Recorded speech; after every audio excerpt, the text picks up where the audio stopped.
everyone! Good afternoon! Good afternoon sa inyong lahat. So, kasi ano na? 12 na, diba? So, magwawa.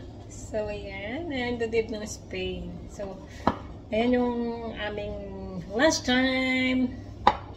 Presa de cerdo. Iberico. Ayan. Ayan. So, i-marinate ko lang siya sa aho. Tiktik tayo ng aho. Ilamas natin dyan. At saka abi cream, pimienta para may lasa. So, dikdikin ko lang yung ahos. Para malasa yung tanggal yung amoy na radio iberico.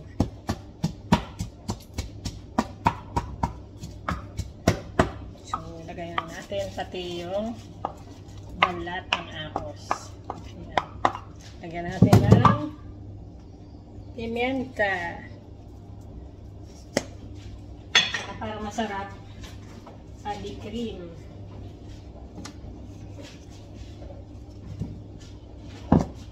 Lagyan natin ng abi cream para masarap.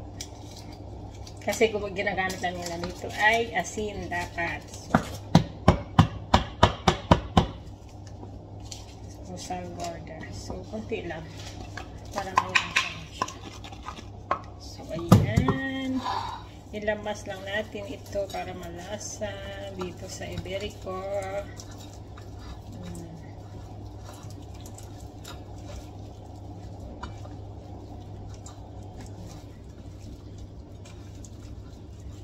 Ayan natin para yung amoy ng ahos mag-absorb.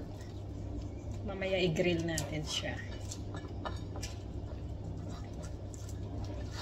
So, ayan.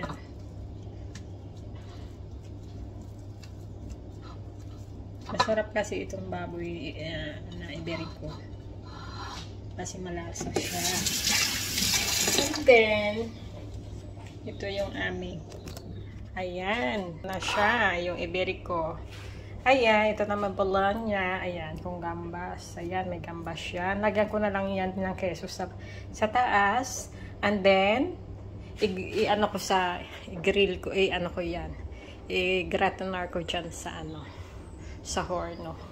Kulang pa to ng keso. Lagyan ko pa yan ng keso. Ayan, 4 pesos. Ilagay ko dito sa taas mamaya. And then, nagawa ko ng spinach na cream. Ayan. Yung alaga kong matanda ay kumakain ito, pero ako hindi. Hindi ko siya gusto. Gusto ko lang gulayin yung spinach, pero gawing cream, hindi. So, ayan. Ito na lang akin mamaya, salad. Lagyan ko lang ang tomato yan mamaya at saka avocado. So, ayan na yung mga guys. So, thank you for watching.